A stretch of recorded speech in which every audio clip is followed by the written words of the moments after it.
Pulling the veil back on poverty, the stories of struggle dominating headlines during the partial government shutdown, shining light on financial insecurity. Federal workers quickly finding themselves thrust into a world that is all too familiar for their fellow Americans. News 5's Mike Brookbank is here now. And Mike, we hear it all the time. People are just one paycheck away from so much trouble. Yeah, Robin, Anita, one big reason why a recent financial survey on security financially finds that 40% of people do not have the cash on hand to cover an emergency.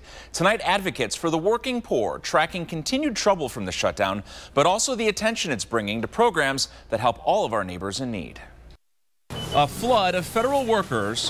One missed paycheck really sent them right to our doors. Turning to the Greater Cleveland Food Bank during the 35-day government shutdown. It really was an experience where we learned that so many people are really living on the edge of poverty. And Kimberly Lovano says these days they're paying for daycare, they're paying for housing, they're paying for medical expenses. It doesn't take much to push people to their breaking point. Seeing the government shut down and seeing what the effect was of just one missed paycheck for many federal workers, I think that was very eye-opening to people. The food bank's director of advocacy and public education tells me the shutdown gave Americans a chance to see what they do day in and day out.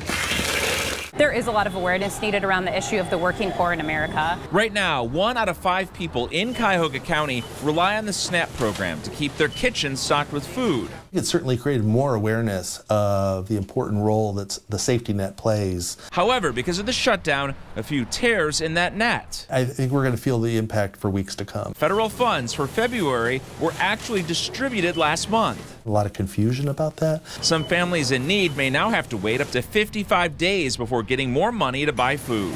I hope we'll remember that, that it could be any of us, that it could be our neighbor or a relative or a friend who gets affected by these things. John Corlett with the Centers for Community Solutions tells me it is programs like SNAP and Medicaid that move people out of poverty. They play an integral role in helping people become more self-sufficient, to get a better education, to get a better job, and to improve their economic status. With a delay in SNAP distribution, but a lot of folks did not know that that was their February benefit. The food bank is expecting greater demand and are relying on grocers and donors to make sure no one goes hungry. We really are the community's food bank, and they're really helping us get through this time. The food bank is doubling its produce distributions this month in anticipation of the need. The first is next Thursday, February 14th. Another is going to be held the following Thursday. They typically see a couple hundred people at these events, but the ones in the next couple of weeks are expecting up to 800 people because of the demand. And we know there could be another government shutdown potentially. Are they concerned about that? Yeah, of course they're concerned about what that might mean for SNAP. In this last go-around, one federal worker actually told the folks at the food bank that she had to cash in her 401k just so she and her family could survive during those times. That's reality. Yeah, it is. Sure did open eyes, Mike. Thank you very much.